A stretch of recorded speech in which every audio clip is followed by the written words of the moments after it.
Okay, and welcome everybody. Here we are on. I gotta check the date. Oh my gosh, it's 222. It's February 22nd of the 2026. Sorry. Anyway, that's very auspicious, and we are here for the Pleiadian Sunday School. Soma is still taking a break. She'll be with us on March 1st. And today we have, joining us so far, we have Dia and Seth. So we're the all-American team here today so far. And I am going to kick off the festivities with it's going to be a prayer and musical meditation all at once. It's well, they call it a secular piece by Johann Sebastian Bach. We have an ensemble of Baroque organ and Baroque cello, and I'm playing flute, and we have a soprano joining us. And the name of the well, I think it's a cantata. It's from the cantatas. And here, this one is called, this aria is called Meine Seele sei vernucht. The translation of that is, May my soul be content. And so I'm going to read what the song is about, and then I will segue to play it for you, and you can meditate on Bach's words. Well, actually, let's see. I wonder who wrote the text. Unknown author. Okay. Here we go. May my soul be content, as God always ordains. To fathom the depths of this world is a dangerous and frivolous thing. Rather, in oneself must be found the pearls of contentment.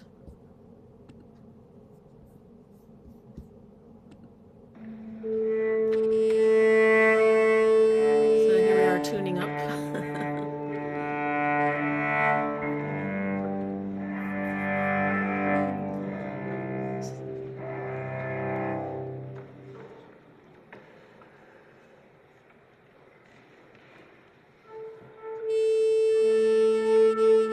This was a live performance at the Peabody Conservatory of Music, I think back in 2000, I'm not sure.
Okay, and that was Cantata number 204, Meine Seele sei vernucht by Johann Sebastian Bach. And that was part of a faculty recital that I did at the Peabody Conservatory. Later, when it merged with Johns Hopkins, it was called the Peabody Institute. I don't like that name as much, but anyway, that was one of my faculty recitals, a live performance with Baroque organ and continuo, Baroque cello, and Linda Mabs joined us. She taught at the University of Maryland, and myself. Anyway, that's one of my favorite cantatas. Just so I'm sharing all my favorites with you while I have a chance. That's my medium for bringing light into the world, and that's my medium for meditation. So I don't know if you guys were able to meditate a little bit while you listened, or maybe that's not the kind of music you like to meditate to. Thanks, Seth. All right. So, I don't know, Dia, do you want to start with your chosen topic of today? It was a David Icke post that you found. Okay, I didn't know we were going to jump right into that. I thought you wanted to talk about something. I can, but since I just did all my own music, I don't know, I thought I would give somebody else a chance, or I can go on and give you more time to prepare. Well, there's not much preparation, really. So the post was something I've been hearing about and hearing different aspects of it for some time about what to do when you die. So don't go to the light or go to the light. Now, I've been hearing don't go to the light because it's a reincarnation trap. That's where they implant you and you get recycled back in. It's a loop. Yeah. What do they call that loop? Reincarnation wheel. Okay. That's what I've heard. Anyway, Carrie Kay says that she said the archons were responsible for that, and that the reincarnation trap is gone now. It's been dismantled. She said it was dismantled some years ago. I don't remember how many, but that we don't have to worry about that anymore. But she didn't say anything about going back to the light. But what I found interesting is that David Icke mentioned the life review. And the other day I was watching a Honey C. Golden video. She was on with Rachel. I forgot Rachel's last name. She's got very white blonde hair. She looks like an elf. Probably of the Fae. Anyway, brilliant woman, very smart, and just such uplifting energy. She's very high vibrational. She works with magnetics and fascinating. Anyway, she happens to mention about the life review, and she said something about it where the life review isn't supposed to be about where you get sucked into the guilt. And I'm paraphrasing her words. And it's not supposed to be that. It's just that you look at it and you see how others were affected by your actions. Perfect timing. Hi, Christy. Hi, Christy. Welcome. And so, Christy, I don't know if you can hear, but I would love your feedback on this. I'm talking about the reincarnation trap and life review and going to the light or not. So anyway, Rachel was saying about the life review and what did I just say? The aspect of it's not about guilt, and you're not supposed to feel guilt or shame, but that it's just a chance to see how others reacted to what you did. Now, I didn't finish the whole video, so I don't know if they talked more about that. But David Icke also said something about the life review, and that's also part of the trap. And that when you know that you're a sovereign spiritual being, at the time of death, you bypass all that stuff.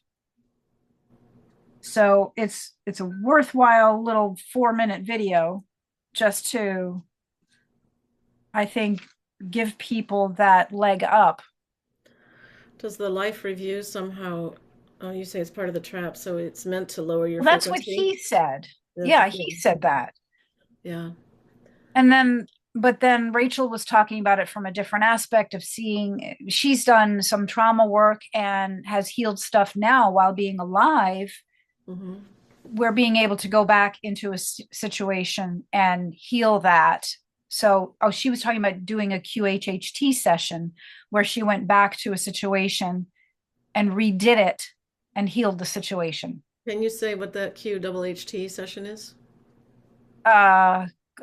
Quantum healing something, quantum hypnosis healing transmission, I think. Okay, thank you. Yes, that's quantum healing hypnosis therapy. Okay. It's the Dolores kind of technique. And there's also BHQ, which I'm going to get next week, actually in a couple of days. Beyond quantum healing, BQH, I think it's called. And it's just remote QHHT. Interesting. There's other differences, I forget. But Christy, you said something I didn't hear. Christy, you said something I didn't hear. Can you repeat what you said? I mentioned the Dolores Cannon technique. The what? The lower what technique? The Dolores Cannon technique. Yeah. Oh, Dolores Cannon. Okay.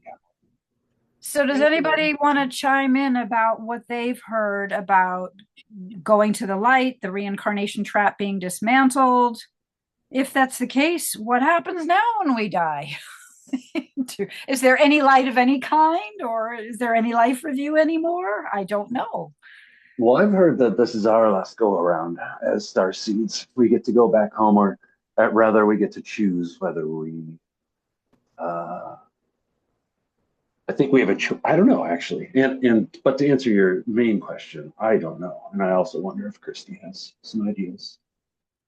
Can I just ask Dia, what does she want to happen? Would you say that again? Would you say that again, Christy, please? Yeah, just I'd like to ask Dia, what does she want to happen? Oh, yeah, Dia, what would you prefer? Well, I thought this was part of a warning or an enlightenment for everyone to be aware that there's been a trap set up when we die where you get recycled back in and you don't even know it. So And your memories are wiped. Yeah. your memories are wiped, right? And just kind of wanted to know if it has been dismantled and what happens now. So we have more choice. Well, I want to be here for the 1,000 years of peace. I'll tell you that much. Yeah. I'd like to see what that's like.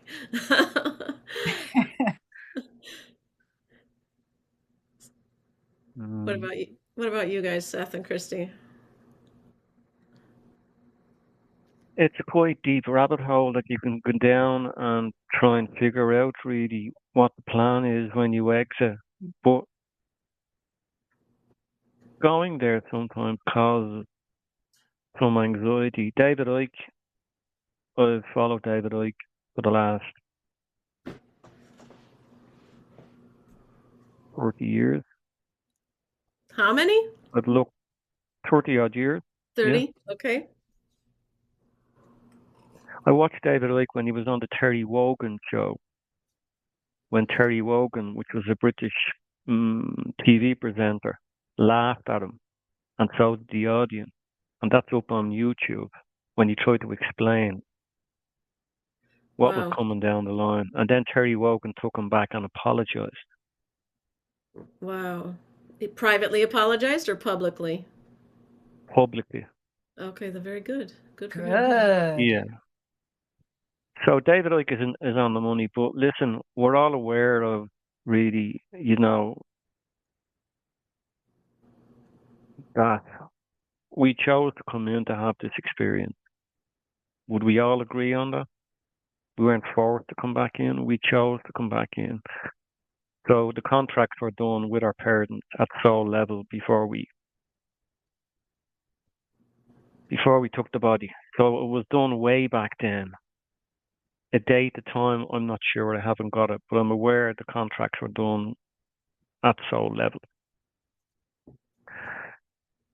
So it's interesting, and there's been a few people that has raised this topic. Alex Collier was one of them. He speaks about the soul trap.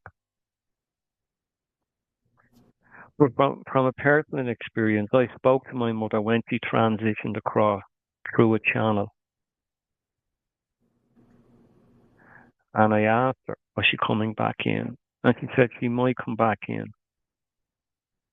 through a child within the family, an aspect of herself,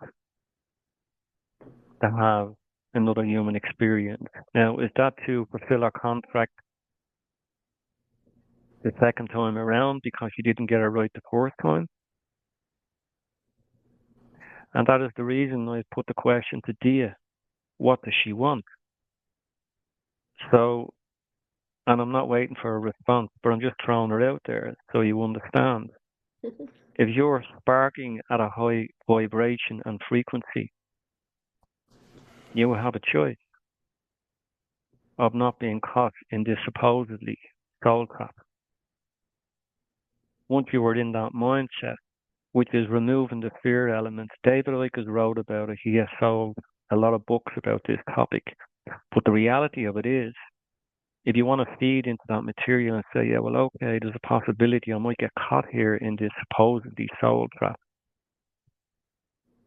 Yeah, if you go in with that mindset at the time of transition, it might come back in through what we call this soul trap. Even pronouncing that word is a low vibration. I can feel it within myself when I pronounce it. The soul trap. It affects my frequency and vibration. Now, I've used it a few times in this conversation, but I'm aware of the word, how it's worded, how we present the word, the impact of the word to our frequency and vibration. So there's so many different theories out there of when you transition and if you meet this person or you meet this point of life or be aware of the soul trap. That is enough to keep you in a low vibration and low frequency. Now, who threw that out there? Was it just David Icke? Was it just Alex Collier? Or who did they take it from? Was it another agenda that was being manipulated off the planet?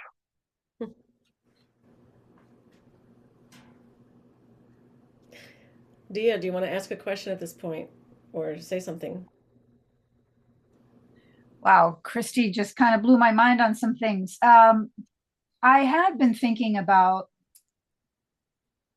how even in this current lifetime, I've been speaking out loud that I am breaking all contracts, no matter what they are, because I want to now start operating in Dharma, no more karma. And so moving forward, that's how I prefer to navigate.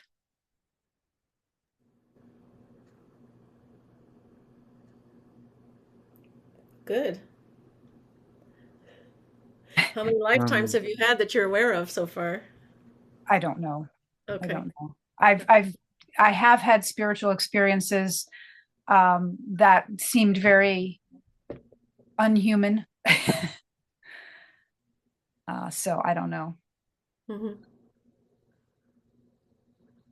Christy, were you going to add something?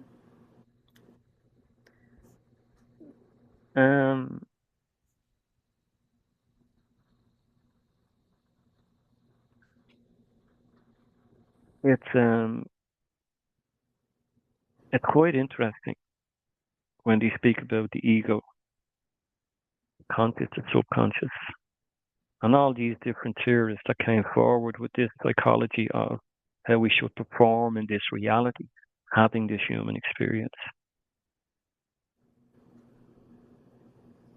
And deflating the ego is really challenging because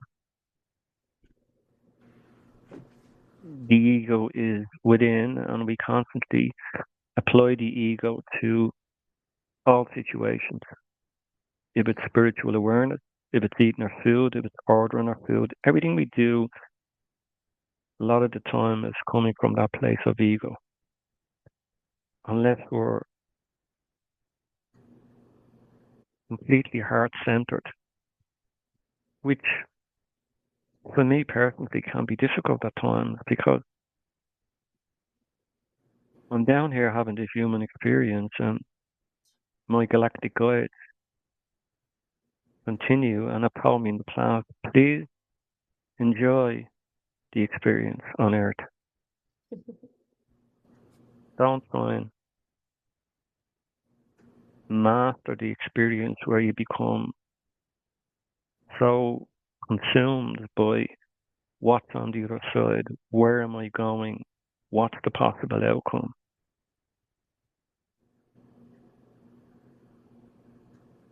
When trying to accept that we're actually where we want to be right now, we're actually here now, there's nowhere else to go, we're actually here now in this call, in this present moment, having this experience.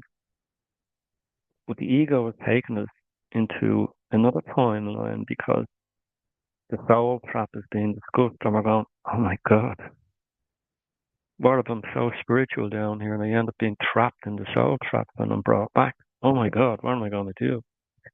So this is what I'm saying. The vibration and frequency and how we communicate with ourselves in the outside world sometimes can have an impact, really, emotionally, as to how we feel. For me, it can, so trying to tap into that awareness that everything is happening for you now, Christy. There's nothing outside of the now. And that's debatable, I do understand in this reality.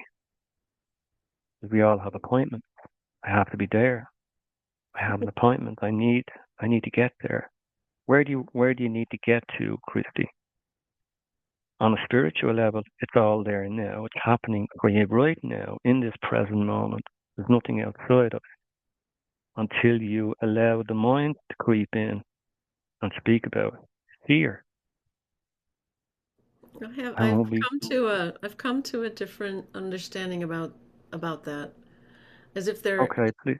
as if there is a parallel reality, because I can well understand that disembodied out of this vessel as soul only, out in the ethers of the universe and in the galaxy, I can understand that there's no time, that all time is now. I can understand that very well. But when you are here in the three-dimensional world, in your vessel, and things operate differently. So, can we consider that we're experiencing a parallel reality in a way? Because there's no question that our bodies age, which is a sign of the passage of time. It's not a sign of timelessness. Yeah. There's no question that there's a cycle of daylight and nighttime. Sunrise, moonrise. There's no question that you can count the days, you can count the hours, and you can count the wrinkles. So I don't know. It's philosophically, it's wonderful to consider the limitlessness of where time doesn't exist.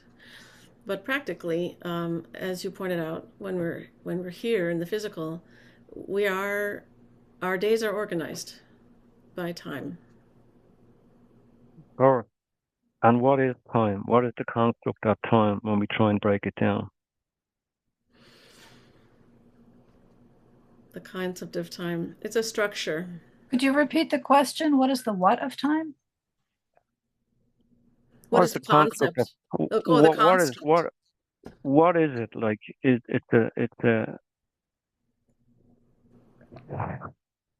I'm gonna say it's a clock. Yeah, it is a clock, and it gives us some idea as to where we are in every given day. But It's if a we don't structure, want to and buy, it's a structure, and it's a form of measurement, I would say. yeah, And, yeah, yeah. yeah, and it connects to all. I would agree, but to allow yourself to go into what you've just described, Emily, which is life in this reality.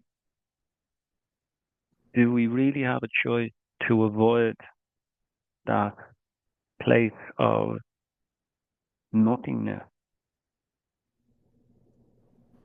To avoid the place of nothingness. Yeah, to find a place where you're quite happy to just be present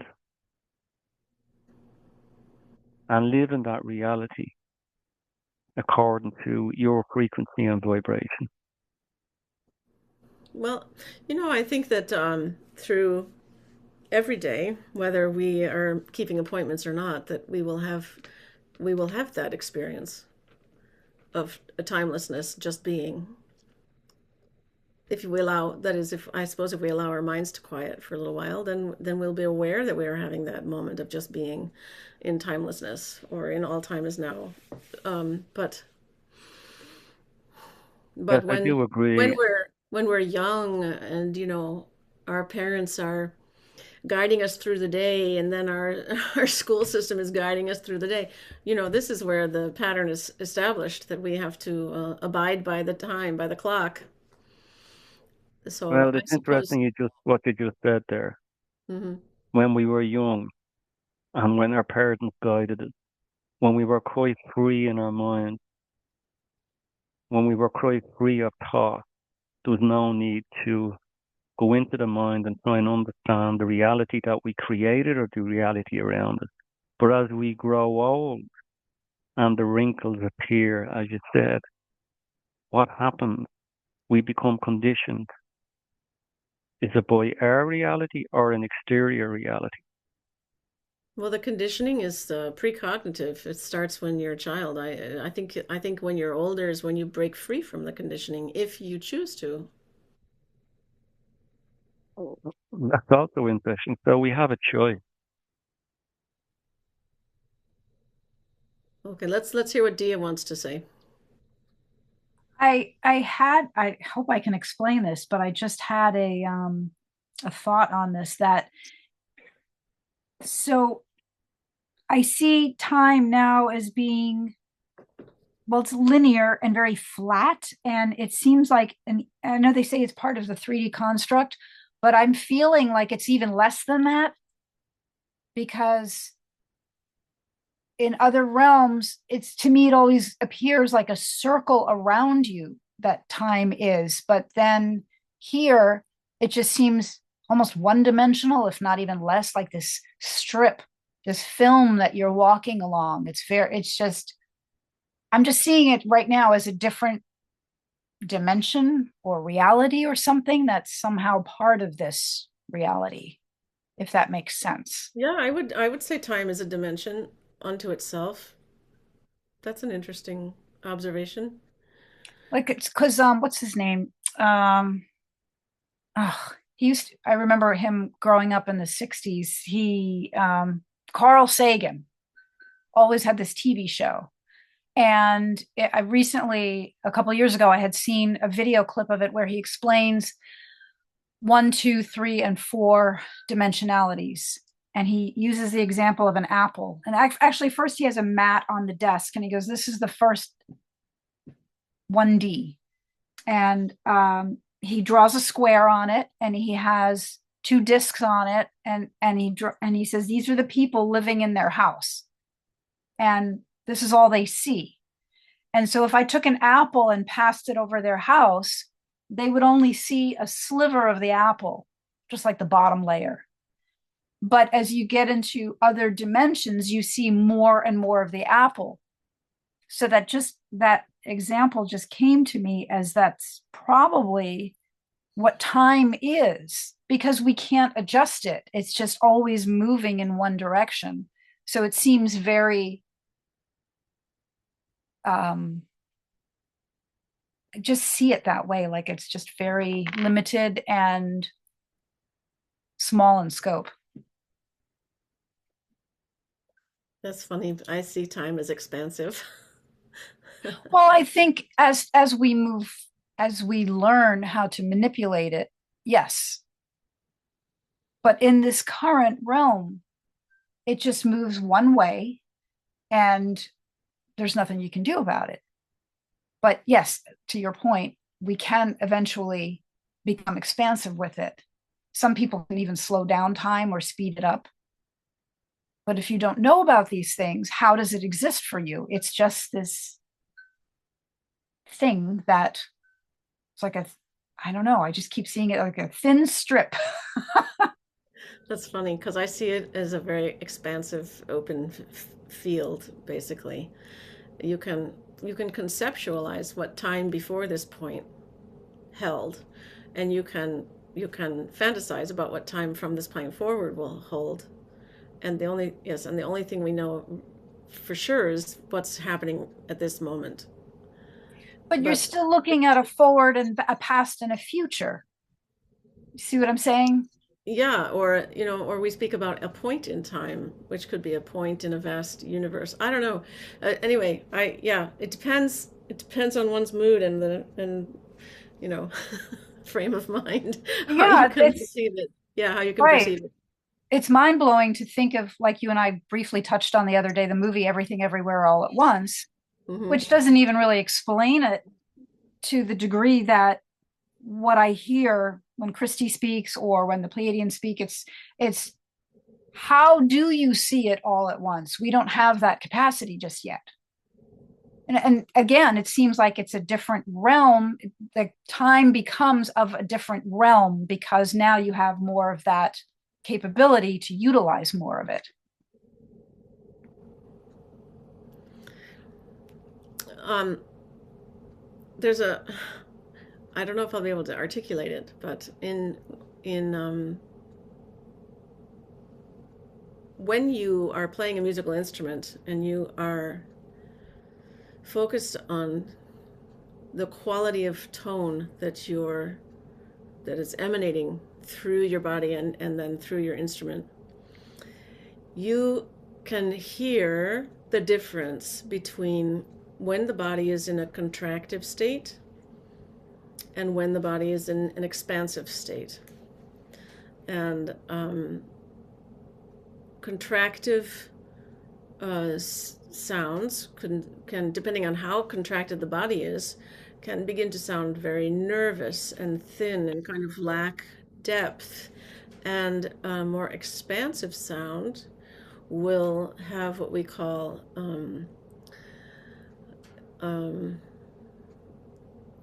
it will project better, so it travels through the environment, through the room to the far walls. An expansive sound will travel more freely. A contractive sound will stay more localized. It doesn't have the resonance that an expansive sound would have.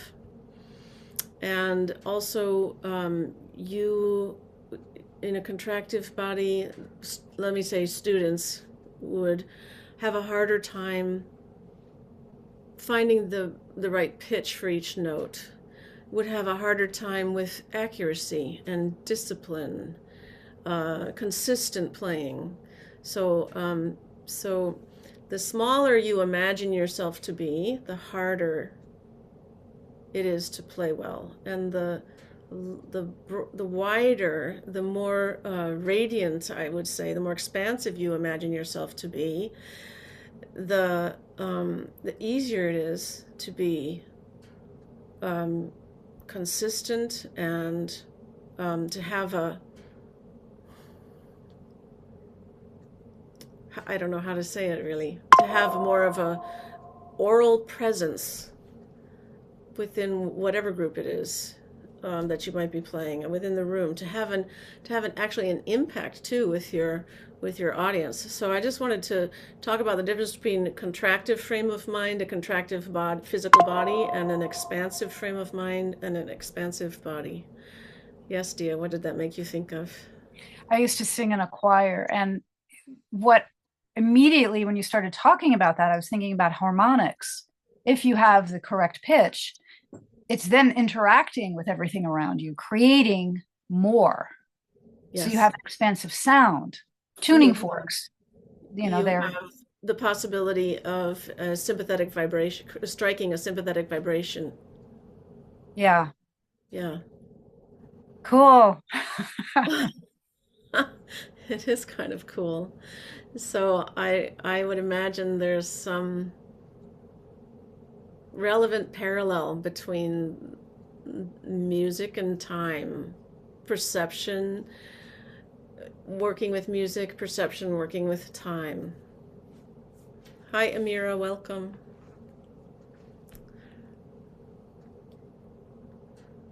Are you at work? No, I'm not. I'm just at home. Okay, good. So we're talking about the concept of time, and before that, Oh, okay. yeah, before that we were talking about the reincarnation loop, the soul trap. Oh, wow. Yeah, that was kind of interesting. And It is. Now we're told, like, don't go to the light, yeah, go that's away from the tunnel. Yeah. yeah, that's what Dia wanted to talk about today. Definitely, we covered that. Is there And anything you want to say about that? Do you have any? Oh, What did I miss? Sorry. well, I mean, to see what you missed, you can go hear I don't think we should recap all of it. We just, so you can go listen to the replay. But do you want to say anything Okay. about that? Have you given it any thought that you want to share with the group? we were trying to figure out if we would want to reincarnate or if we would want to experience life as That's a energy. that's a good question. That's a very good question because when you have a lot of, unless you know, it depends if you want to be back into to the generations down the line of your family, or I'll be like, okay, what lives do I have? What lives are available for me? I don't know. It's hard. Part of me, most 80% of me just wants to go back into being to the energy, but it depends. Seth, you've been quiet. You wanna voice any thoughts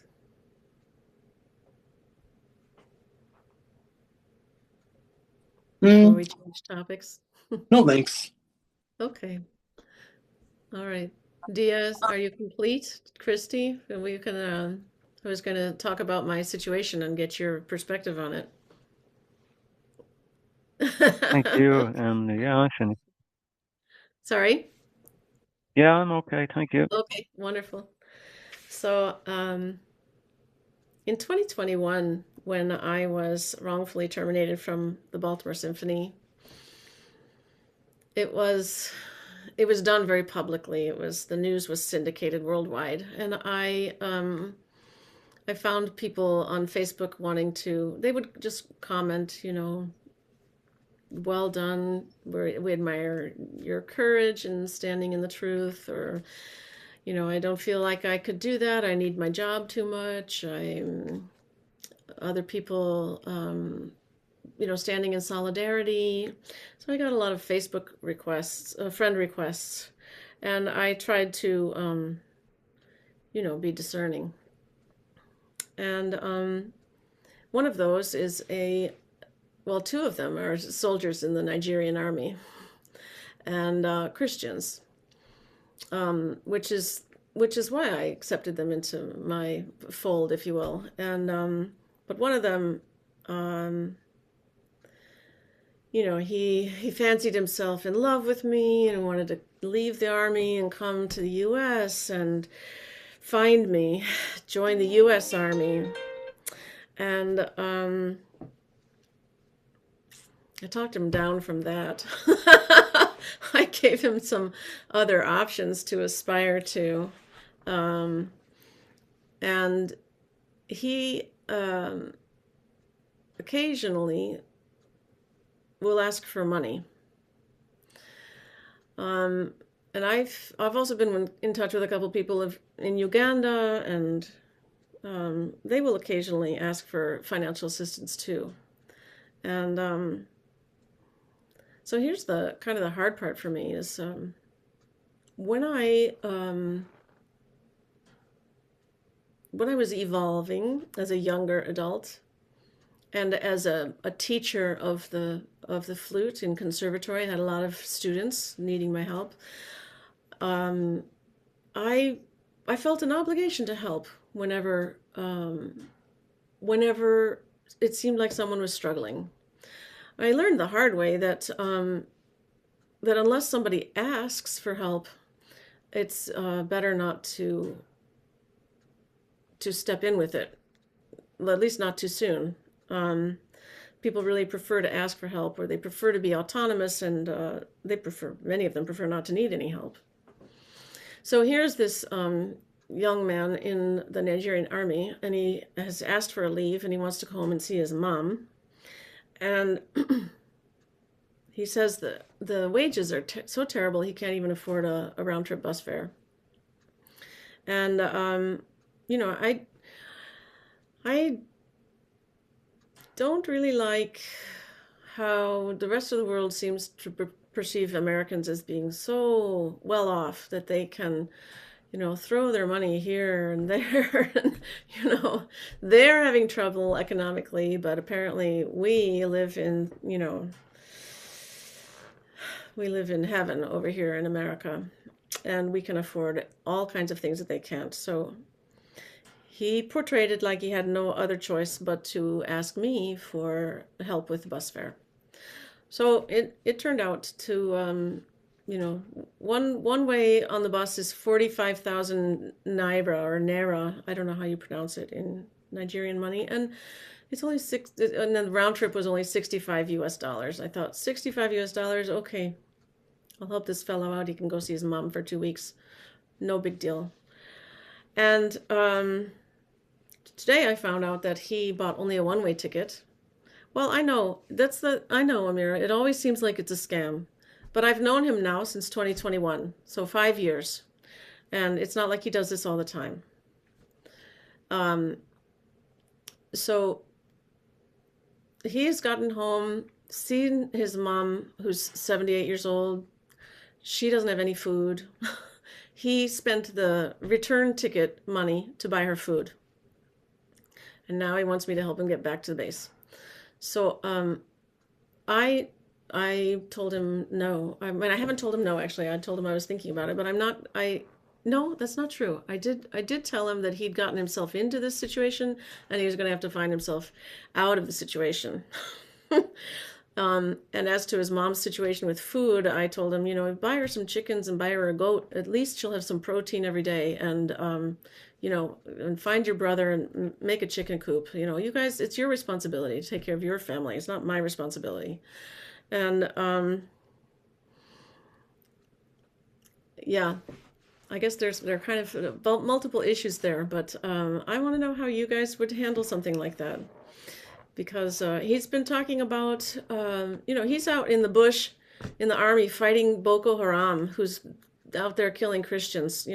Every day they're killing Christians so they can clear villages and move in and take the rare earth minerals that are found there and things like that. So there's all kinds of very real world difficulty. I have no doubt that he's suffering as a Nigerian. Anyway, who wants to make any observations?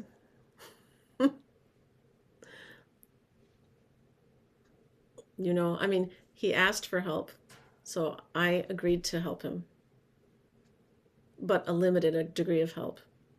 What do you do when someone asks you for help?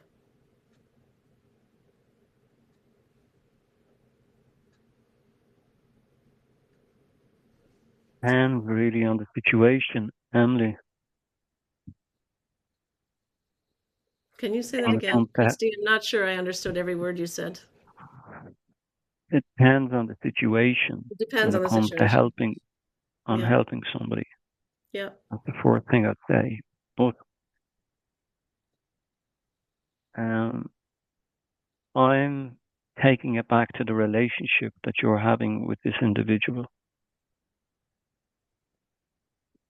I don't really call it I'm kind of acting as a mentor for him. In his mind, it was really something else for a long time, but I drew the line. It was hard for him to accept the line, but I think he has accepted the line.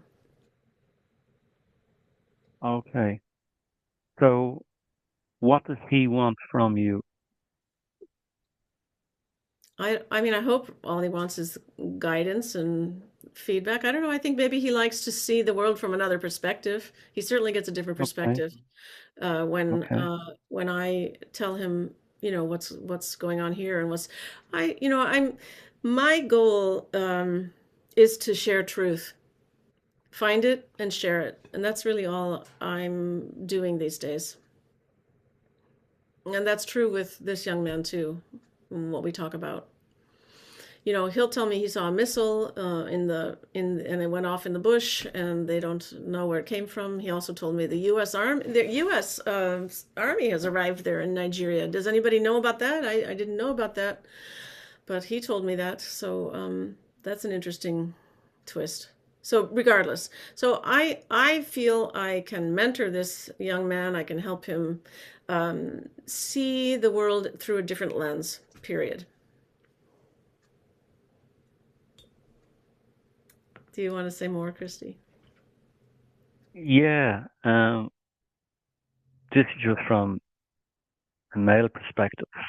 And male perspective. Okay. See, I can't think that way. Go ahead. Let me have it. Now I'm taking it back to the early years when you came in contact first. there was something happening between the two of you. It was communication online or whatever was happening between the two of you. Something grew, and then you got to a point where you drew a line in the sand and you said, "No, I can't go there." I And he wasn't there eventually, ever. No, it's not about I can't go there. It's like, well, this, I don't want to make this for me, it is not a personal relationship with this young man. He fantasized about having a personal relationship. It was inappropriate for me from the very beginning, and I have had to articulate that all along. So at this point, I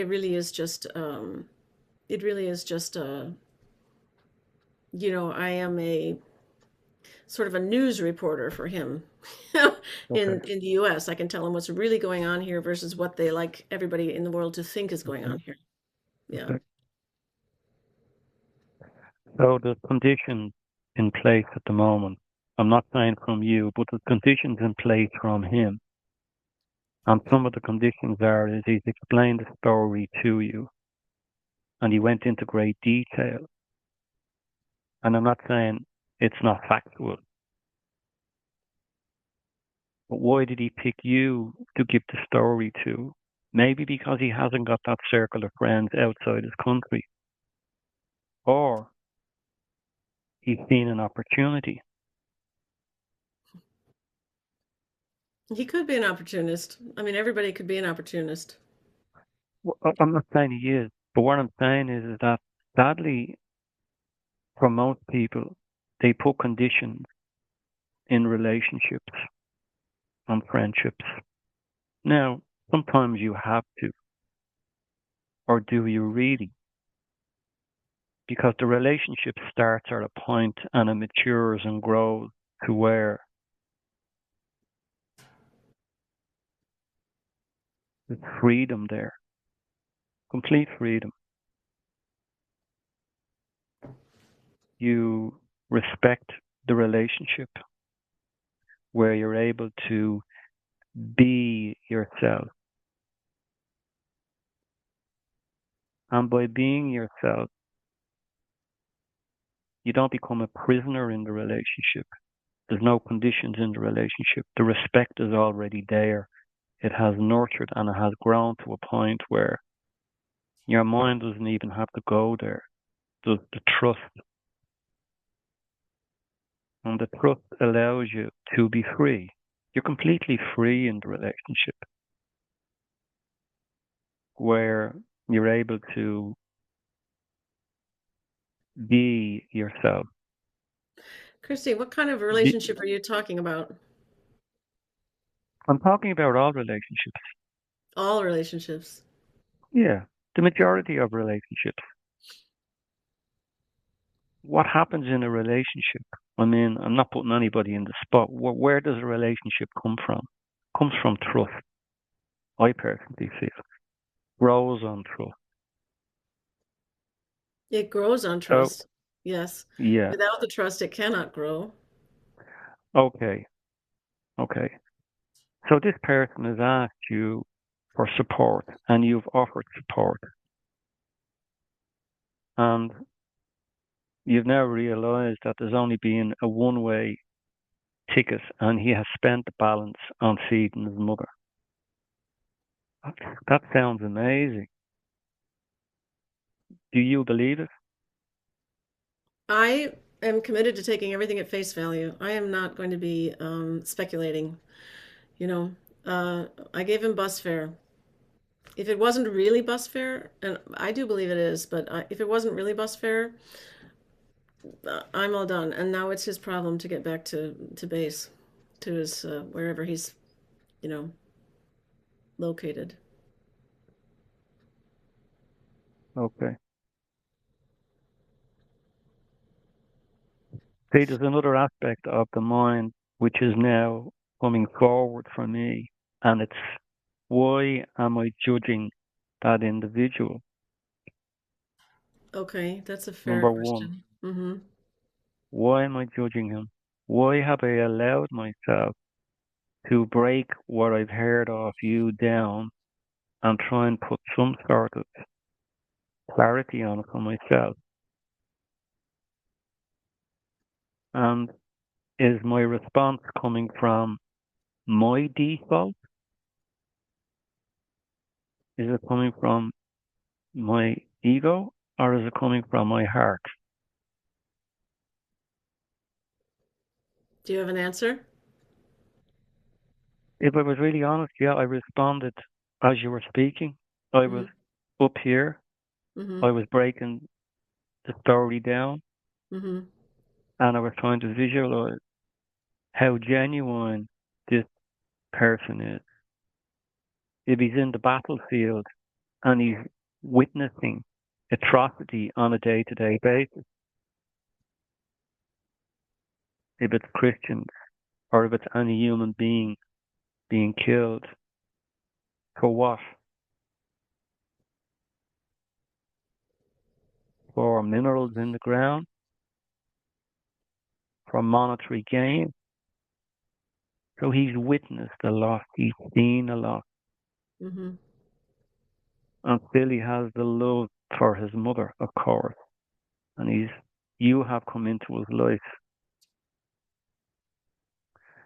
and you're now trying to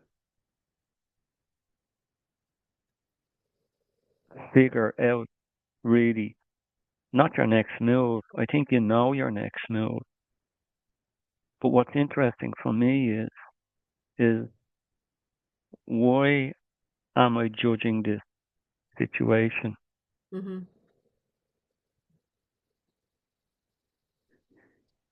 So what I'm saying really is that the spotlight is now on me.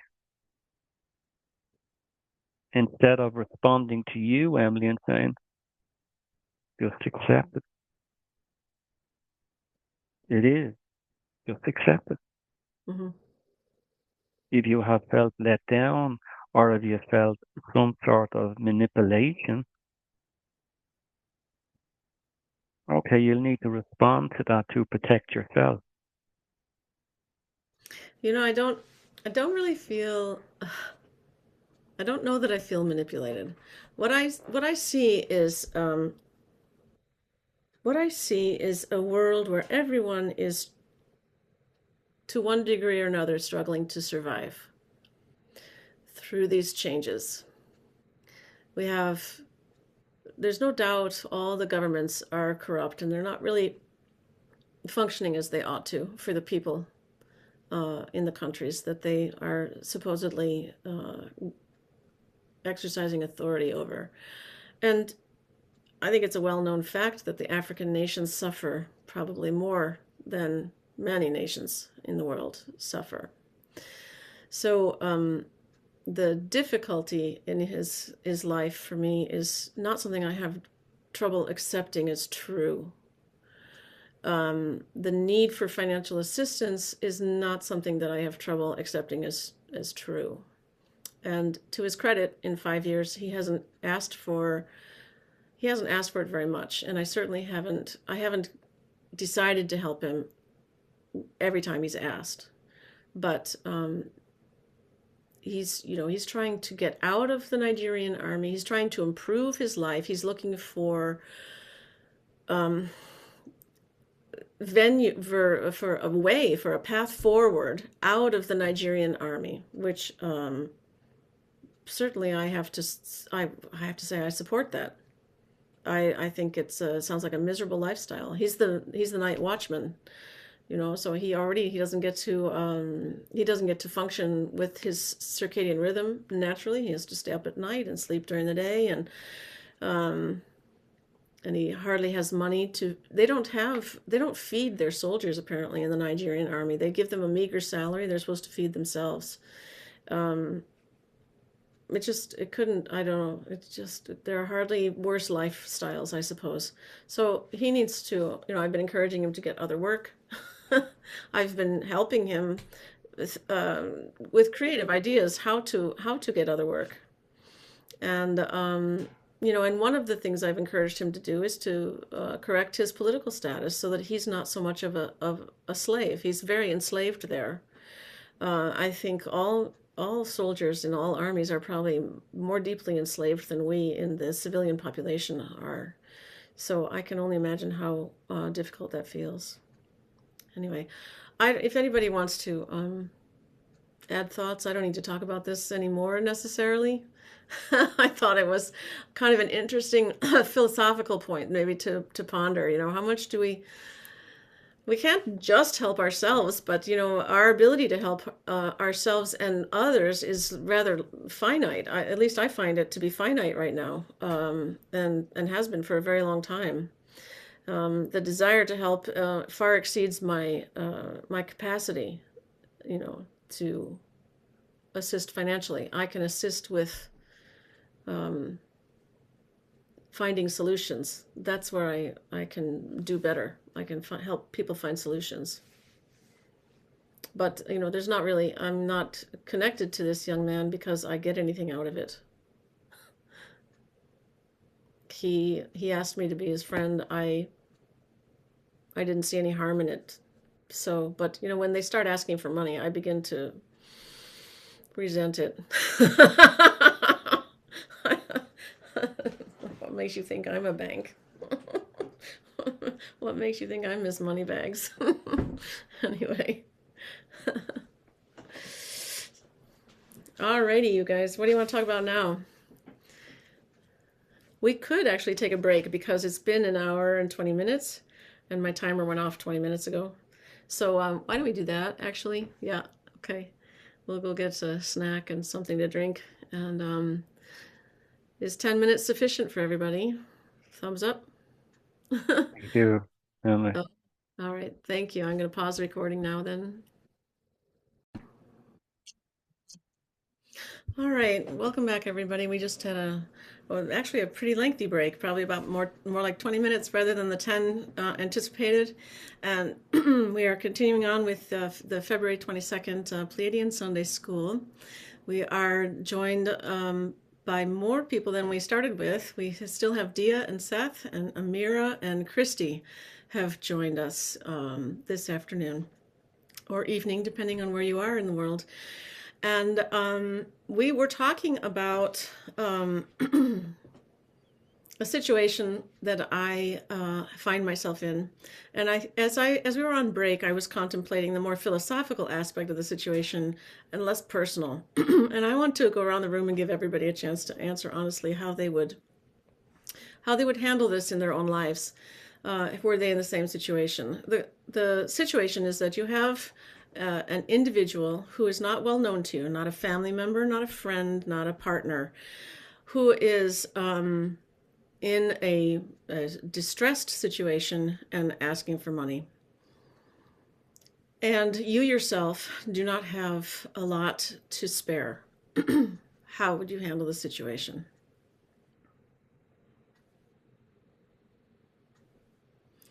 Amira was quick to point out that it was a scam. So this is our reflexive interpretation when someone asks for money. We are in America conditioned to respond as if we are being defrauded of some money. It would be, I understand that reaction because in actuality, we are being defrauded 24/7 by people who call themselves our government leaders, by various agencies, by insurance companies, by doctors, by, all kinds of people are constantly scamming us. So the visceral feeling that when someone not especially well known is asking for financial assistance is probably scamming you, that is understandable. But now I would like to know what you would do once you've moved past that interpretation. Christy, you seem like you're first in line to make an observation. Thank you.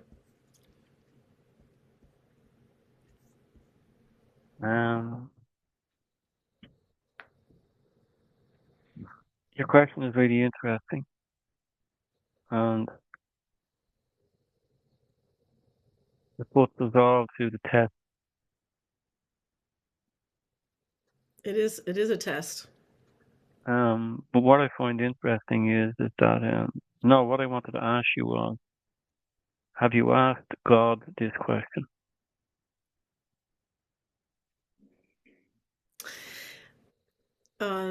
Well, that's still putting the focus. that's still putting the focus on me and my situation, but I'm trying to expand and apply the situation to all of you. And what would you all do? Were you confronted with something similar? But I will answer your question. I have not directly asked God about this situation. I have merely gone within to try and suss out the truth in the situation and how to respond.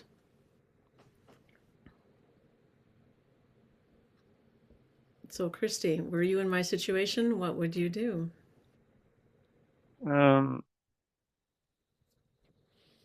I'd like to share something, but not on record, relating to monetary and relating to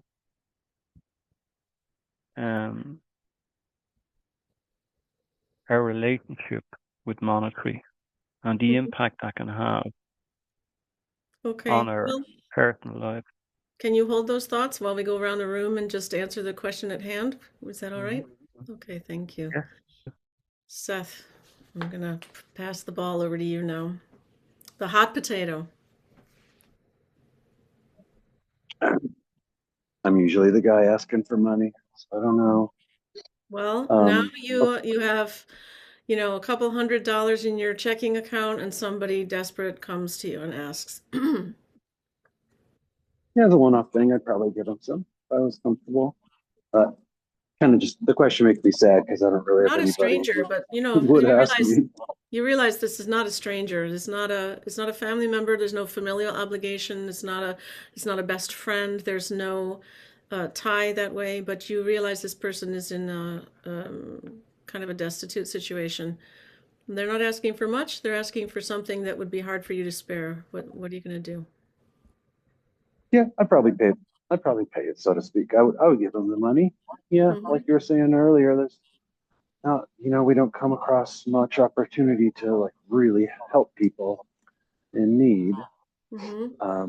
So when somebody asks, I think that's like a blessing. I like that. That's a nice way to look at it. Thank you, Seth. Yeah.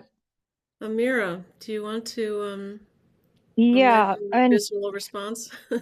yeah, I mean, to be honest, like, because like a lot of people, and I've got scammed by people, and so like we have to be so careful. But anyway, that's what I meant. But do you know somebody, like if I had the money and I knew the person, the situation, I'd definitely help. Not a problem. I would help. There's two people, one in Syria and one in Egypt, that they rescue animals, cats and dogs, but they feed the street cats and the street dogs. And then this one lady, she got like 50 cats in her home. So I donate to her as much as I could spare every month to help. So I do help. And I'm the type of person that if I have enough or a good amount of money or something, I like to help. If I know who that person is and I know realize the situation and everything, of course I would do that. Okay, very good. Thank you, Amira. Yeah. Dia, you're our last you're our last one to ask. I don't have anything to add to this. You don't know what you would do in this situation? I'm not asking you to add. I'm asking you to say, how would you Yeah, handle I'm declining to answer. I'm going to pass. Yeah. All right, then. Well, we're going to pause the recording and hear what Christy has to say.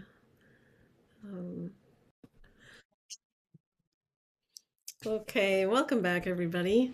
We had a short off-camera discussion about money, but now that we're back with the group, I want to offer food for thought.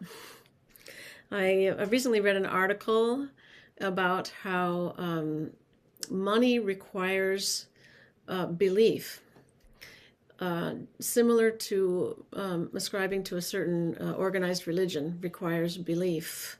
You can, and also I guess just believing in God or Jesus Christ, any source individual requires belief. But when it comes to money, money is as money really actually has paper money. Let me put it that way. Paper money has no actual value. What has value is the asset that backs the money. And we don't have access to that. In the United States of America, they took everybody's silver and gold from them during the Depression, and they converted that asset into a paper Federal Reserve note. And I think that all of the world's paper currencies probably function in a similar way. The paper itself is not worth very much, and the ink, the paper's worth whatever the paper and the ink is worth. That's what that bill is actually literally worth, and that the gold behind the monetary system is being hoarded by whomever. I mean, so in some cases the military has possession over it, or the central banks have possession over it, or the real asset is not available to you and me. The fact that we can buy a hamburger with a $10 bill requires a belief system, which is kind of, it's a little bit mind-blowing, because the hamburger is real, and the work that went into making the hamburger is real, and the work that went into building the hamburger shop, and inviting the customers in, and all of that is very real energy going out. And what do you get in return for it? You get something that represents value, but that intrinsically has no value whatsoever. And so we have a system of exchange for goods and services with meaningless, monopoly money, basically. And it's all constructed on a belief system that the money is an equal exchange for the goods and the services, or for the creative work that I would put out as a musician of the orchestra. And the actual fact of the matter is that none of us has been paid for our contributions in this world with anything, with any real money. So put that in your pipe and smoke it. That's all I have to say. Oh, Dia, okay, please go ahead. You're the only one. Go ahead. Money's the via. So The you way. get paid. It's a via, VIA. The way. You get Yeah. VIA. Yeah, I don't know. via in Italian means the way. So is that what you mean, via? It's yeah, basically. It's the like, if I'm going to go to work, I use my car. It's the via. Isn't that funny? Vehicle, via. Anyway, it's the way I get to work. It's the thing that gets you from point A to point B. Right. So rather than getting the exchange of, like, you perform, you play your music, and you don't get the meal at the end, you're handed this money, and then you can do with that money what you want. So it's a via. It's just an extra step. In some ways, I see that it's worked. And yes, I understand that it's a fiat system, and it's not backed by enough gold and silver anymore. And maybe we'll get back to regular coin at some point. Anyway, that was just what I wanted to add, that I see it as a via. The problem is that because it has no actual value, the courts have decided that if somebody takes the money that you have in your bank account, it is not theft, because they've taken something that is of no intrinsic value. Oh, Yeah. okay. Well, they Yeah. want to take everything, like your house. Good example. But anyway. Well, but I'm just saying that shatters the belief system that money has worth, that's valid, that it's a valid system of exchange of some product for something, Right. You're not actually getting the thing. You're getting something that's a via to get you your own thing. It's a figment of our imaginations. It represents some sort of value. We don't have any, it used to be in the old days like you provide a bushel of corn and somebody gives you a barrel of wheat in exchange, right? Because you had a barter system. You actually had, but it became too difficult to transport heavy goods across the desert, for example. So they created this, I guess they created this currency that was easier. It was like a bill of exchange.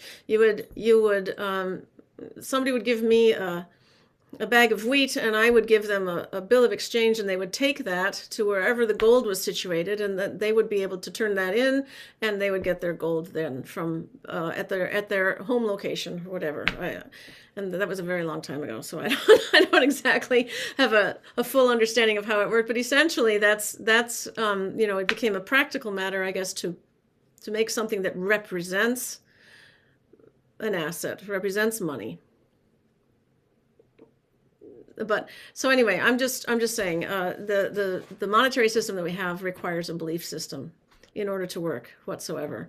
And then when you realize that you're not being given anything of value when you're given a $10 bill or a $1 bill, it costs just as much to print the 10 as it did to print the 1. They're both made with ink and paper. I find that a paradigm shift. That's a very good point, Emily. Yeah. Yeah. I'm not arguing about the belief, but it No, just, I know. it was like, it's the idea that it's a via to get you your exchange, and perhaps it's because it became, sure, there's a usefulness to it. Absolutely. because I often wonder, like, how going forward, how would I exchange with somebody? I don't have a lot of skills that I could exchange with people. So I've been thinking about that a lot. Like, how am I going to exchange in the future? Yeah, the barter system wouldn't work for me either, because how many people want flute lessons? I mean, that's absurd. But and how many people want to book a concert and stuff like that? It doesn't work that way. But what was your point that I was going to respond to? Oh, the Constitution says that no state shall, how does it's worded? No state shall coin anything in tender except gold or silver. I think it might just say silver. I have to review that. But anyway, it's that no state is supposed to print any kind of money. And that also brings up another point, is each state is supposed to print their own currency in this country. And once the Federal Reserve was created, we allowed the Federal Reserve and the Treasury to print the money. And I don't know where other currencies are printed in Europe. Probably is probably a similar system because it's all run by the same people. But we're supposed to just coin silver in each state. That's the real money. That's the real value. Isn't that interesting too? Because they're suppressing the value of silver all this time. Anyway. Yeah. So does anyone else want to discuss anything further before we wrap it up for today? I didn't want to seem heartless or anything. It's just that people have to be aware of what people's attention, like I was in your situation and I had the money, I would donate, but I'd say to him, look, this is the last time. And I've loaned and I've held people's money, and I said, look, this is the last time, that's it. You just set boundaries, and I'm not heartless because I help, like I said, I donate to money to these two people. They're really good. They post, I mean, they're literally legit. Like if I had money and I see really legit people needing help for this or that, I'm more than happy to help. My point was, I just hate it. I really hate it that any human being on earth has to go without food or without housing or clothes or water. I mean, I'm just pissed about it. I'm sick of it. That's all I wanted to say, but yeah. Okay. Yeah, thank you. I hope he that's good of him to help his mom. That's his role. He's supposed to. I just hope the situation turns out better and for him. Well, thank But you. I mean, I don't. yeah, I wanted to make it it's a a good larger. thing you did. It's a good thing what you did. It is. I wanted to make it. Thank you, Amira. I wanted to make it a larger issue, a philosophical consideration, and not just, you know, it's for me. It's not really just about giving money because the you know I'm aware that as I give, so it will come to me. There's a flow. There's a there's a flow of energy, and I wasn't in the bottom line is I wasn't really worried about the the loss of the money that I donated to this fellow.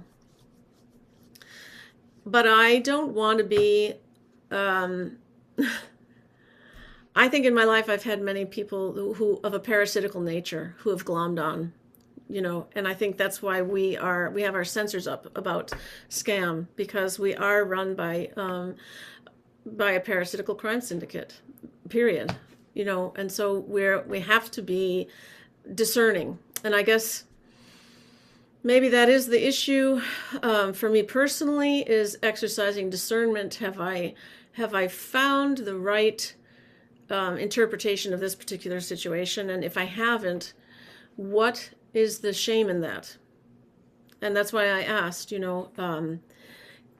if somebody is planning to do something dishonest to you, but you didn't detect it, is it a shame to have trusted where no trust was deserved? Or is the shame with the person who would have deceived you? What is the harm to the soul in trusting where one shouldn't have? I guess the contrary is, what is the benefit to the soul in offering trust, whether it's deserved or not? That's the bigger philosophical question for me. Dia, please. I find all those questions very interesting. And why not just send love to yourself and to the situation? And it comes back to what Dennis always often says about the oh gosh, how do you say the prayer name? Opono or something like that. Yeah. Yeah, I love you. I'm sorry. Please forgive me. Thank Please you. forgive. Yeah, thank you. Yeah. Because you could go back and forth. Why are you even looking at why shame and why should there be shame involved? You did something that you thought you were doing well. You thought you were helping this individual. I understand you want to learn a lesson from it. No, actually, well, I mean, for me, I'm looking at all of the times that something like this has happened in my life and the times that I believed what someone was telling me and it turned out that they were lying, or the times, and sometimes those are very big lies. It cost me a lot of my life, devoting myself to having believed in what that person was telling me, believing the reality that they were depicting for me. And, you know, it's not very nice, uh, feeling to feel like a fool, like you've been duped. That's one thing. But on the other hand, um, the karma, what I would think, would belong to the individual who's built the relationship on a lie, or built the story on a fundamental lie in order to acquire energy from the one to whom they lie. It seems like the karma would come back and bite that person on the butt harder than than the one who chose to believe what they were being told. Agreed. And this is the time of the full moon, the full eclipse, right? Yeah, still And I'd heard that old cycles would come back, something about 18 years, like you would see things that occurred 18 years ago. So maybe that's what happened for you, is that something that occurred for you 18 years ago has come back, and it's giving you the opportunity to look at that and heal it. Interesting. Thank you.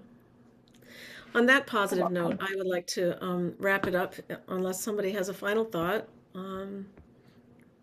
Raise your hand if you have a final thought. I'll give you a minute. I just want to add something off camera on the end. Okay, okay. Well, it looks like everybody's complete for today, and so I would just like to say thank you to all of our future viewers and to today's participants for joining in the meeting and opening yourselves to discussion of these very interesting topics. So that wraps it up for February 22nd. And we'll see you next week, whatever date that is. Is that March? What is that date, you guys? Is that February 28th? It might be February 28th on Saturday. Yes, it is. All right. So that'll be the last time I am standing in for Soma as host for the Pleiadian gathering on Saturday the 28th at 2 Eastern Standard Time, at 7 Irish time. Thank you, everybody. Have a Excellent wonderful day. job. Woo! Okay. Bye.